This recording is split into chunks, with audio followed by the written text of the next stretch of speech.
Hi, my name's David Cole with the Center for the Enhancement of Learning and Teaching at the University of Kentucky. And today, we're going to talk about Blogger. Let's talk for a second about the uses for Blogger. Now, Blogger is a blog platform. It allows you to create a blog or a collaborative blog that will allow you and your students to contribute writing to sort of a central repository.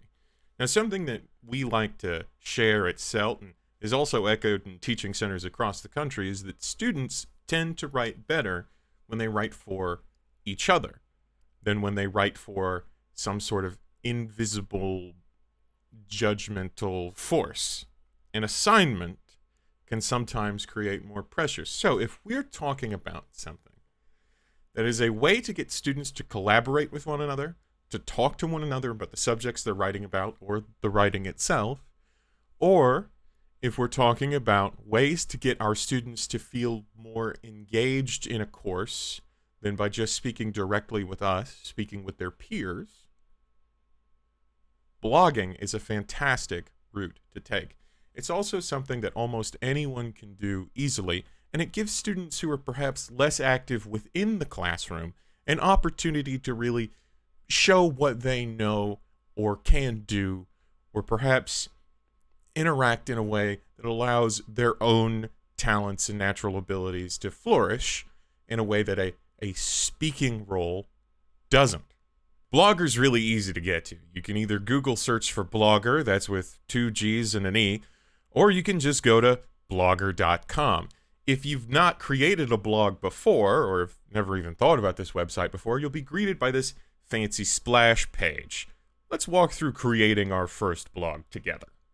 The first choice that we have to make once we've decided to create our blog is to choose what Google account we'll associate our blog with. As an avid Google user, you can see that I have a number of accounts to choose from. I'm going to choose my g.uky.edu account, which may be your only choice, or if you have multiple choices, it's the one I encourage you to choose. UK has a deal through Google Workspaces that allows us to use a number of features without having to pay anything that otherwise we would have to go out of pocket for. When you click on this, you'll get a big notice at the top, which is basically telling you the European Union has new laws about cookies. Don't worry about it. If you have students in the European Union, for whatever reason, then they will get the proper notifications and everything is set up for you by default.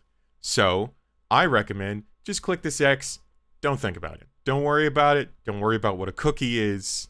Don't worry about how it works. Don't worry about European law. It's all taken care of for you. The first thing we want to do, though, is come up with a name for our blog. Now, I'm going to name it after my class, which once again, like in most of our previous videos, is Multimedia 101. Now we have to choose an address. Now this is where it gets a little tricky, folks, because addresses are anchors, if you will. Only one person can have an address. So if you come up with something like, I don't know, classroom, it's going to tell you that's not available because of course it's not. So you have to come up with something unique, but not too complicated so that your students can't just type it in real easily. So I'm going to type in Multimedia 101 UKY. And look, that's available. Next, display name. Now, this is how you will appear to blog users. People who read the blog, people who access the blog, this is how they're going to see your posts. So I encourage you to remember how you want to be addressed or how you want your students to think of you as. Sometimes people are okay with Mr. Sometimes they really want you to use Doctor. Sometimes you just want to be called Professor. It's all up to you. For me, I'm going to say that I'm Dr. Professor David Cole, Esquire, which is definitely 100% accurate. Now, again, you're going to see this big notice for the European Union. And again, I'm going to tell you, I know that your first instinct is to stress about it. Don't worry about it. Just forget it's even there. Click it away. It's not a problem for you. let's talk about how to use our blog effectively. Now, the first thing we're going to see when we're in Blogger is this big blank page. Don't worry, we're going to fix that. There is a hamburger menu at the top left that will give us access to all of our different options for working within our blog. Let's experiment by clicking on New Post and look at some of the options that are available to us. If you've ever used a word processing program before, and I know you have, then this interface is going to look very familiar to you. We've got all of our text editing options that you're used to, from changing the size of our text or the capitalization of our text, bolding, italicizing, changing colors, adding pictures, adding video clips, using special characters, wink wink, emoji is a trademarked word, and everything else that you could possibly want to do within a document.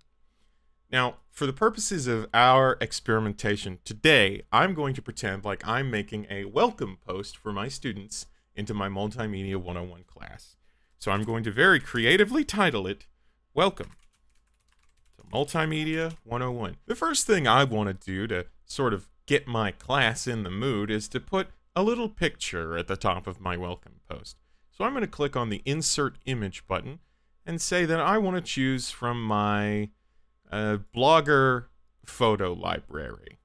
So this is a place where you can upload images, or if you upload images from your computer directly to a post, they'll sort of be collected here in this option. Or you can go to your Google Album archive, which will access sort of your Google photos that are attached to the account that you've used to make this blog. For me, it's just a cartoon of myself that I've used as a profile picture at one point. So since that's easily available to us, we're going to use that.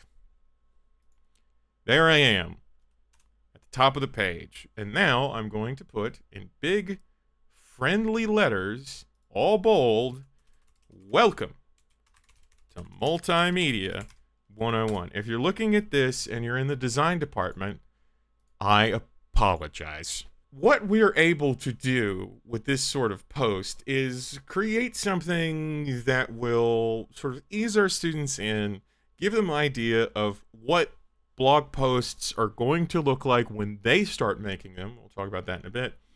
And also it gives us an opportunity to sort of encourage commenting, because I think something that is very useful in a blog is being able to communicate directly with one another about a specific topic.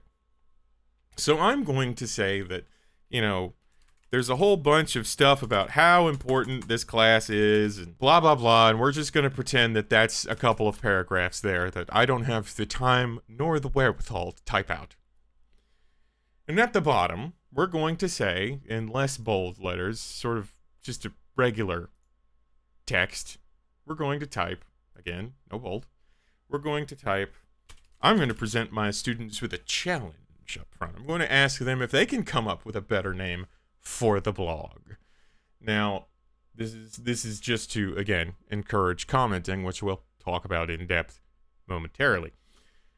You'll notice up here that you've got a couple of options for saving if you want to work on a draft and come back to it later, and also preview. So much like in Canvas, how you have student view, you can sort of click this to see what your post is going to look like to a user. So hello, here we go. I like this. This is what I want. So we're going to close that window because it did open a new tab for us. We're going to click publish. We're satisfied with our post. We're going to publish the post, and now we're going to look at it. If you click on it again from the main menu, right, then you're going to see it in the text editor again. So don't worry about that. You say, we want to look at the blog. Well, there's an easy way to do that. Over here in the menu again, which if it's gone, you can just click this hamburger, go all the way to the bottom, and in green text, it says View Blog. We'll click on that, we'll open it in a new tab, and here you can see the blog as is. So we're going to open that. Here's where we can do our comment, and we can select our profile here. I'm going to leave it on my default Google account because that's what's signed in. But if you're using your g.uky Google account and you don't have 40 other accounts connected all to the same place like I do, then this will be a little bit more straightforward for you, and you won't have to worry about using your drop-down menu and switching your accounts. So let's say I think it should be a Star Wars reference. That's what I'm going to say, and I'm going to click Publish. And that's how that works. Now you say, uh-oh, it says unknown. What's that about? Well, don't worry. We're going to take care of it. It's because I'm using an account that doesn't actually have a Blogger account attached to it, because separate Google accounts are treated separately, which is important to know, again, if you use more than just your UKY provided Google account. We're going to go back and we're going to talk about adding people to the blog so that they can easily comment and create content. Now, the way we do that is we go down to Settings in the menu. We're going to scroll down until we find Permissions, and then you'll see right down here, very clear as day, Invite More Authors. So now we can type in the emails of people we want to invite to be able to contribute to the blog. You collect your students' UKY Google accounts, and that is what I encourage you to get them to use, because they're all going to have one. They all use two-factor authentication now, and it's probably the best way to easily identify who is who. But for the purposes of this, we're going to send one to my personal email address that I use for spam, and send that so that I have an address to type in and send to. Now, in that person's email account, my email account, there is an invite that they'll be able to click to get added to access the blog. And then they, too, will be able to click on New Post and access Multimedia 101 from the back end, which is what you want for collaborative writing. Now, another setting that might be important to you, and I encourage you to do this, is if you scroll down and you look at comments, there are a whole bunch of settings on how comments work on your blog. I'm going to go down to Who Can Comment and click on that. By default, it's set to users with Google accounts, which means anyone who finds your website, or students from years past, if you're reusing a blog, whatever, can come back and they can leave comments on it only by having a Google account. Well, that's not as secure as I'd like it to be. So I'm going to say only members of this blog. So now only the people that I have personally invited to the blog are going to be able to leave comments on it, which is exactly what I want. Let's say also that we don't want people to be able to find our blog just by using a search engine. We want them to have to type in the address. Another setting which I encourage you to implement. Have your students type in the address. Don't tell them to just Google it and find it, because then other people can find it, and perhaps you'll have disruptive behavior to deal with, which I'm not going to presume, but I, for one, certainly don't want to deal with that. So I'm going to go to the privacy section. You'll see there's one option here, visible to search engines, and it's just a toggle. By default, it's on. So we're going to click it to off. So now my Multimedia 101 blog is not going to appear in any search engines, be it Google, Bing, DuckDuckGo, whatever you use. Another simple thing we can do to sort of make our blog more our own is to go down to the theme section in the menu here. You'll see that this gives us a series of different themes we can choose from to sort of just class up the place a little bit. I'm going to scroll down and I'm going to click on this sort of essential. I like that. It's all by itself. It's really drawing my attention to it. And it looks like it puts content front and center. That's what I want. So we're going to click apply. You can also customize it and change more specific options if you like. And now if we, again, go to view our blog,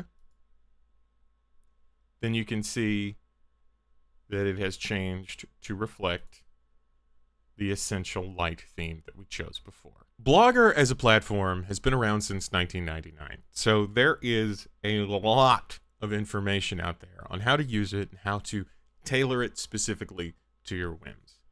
I, for one, find it to be a very easy and exciting way to do collaborative learning, to get students to talk to each other. That's my primary goal when I'm looking at Blogger. And it's something we talk about at CELT. And on our one-page information sheet that accompanies this video, it's one of the things we encourage as well. Don't forget to take a look at that. There's more information there. There are a million ways to use Blogger as an educational resource, and I encourage you to look around, do your own research, and as always, play with the application itself. See what you can come up with and how you can tailor it to what you have to teach, because you're the expert. We know this. I know this. You know this. But if you ever need additional assistance, don't forget you can come back to this video, you can look at our one-page information sheet, or you can contact your friends at the University of Kentucky Center for the Enhancement of Learning and Teaching, and we'll give you a hand. All right, till next time.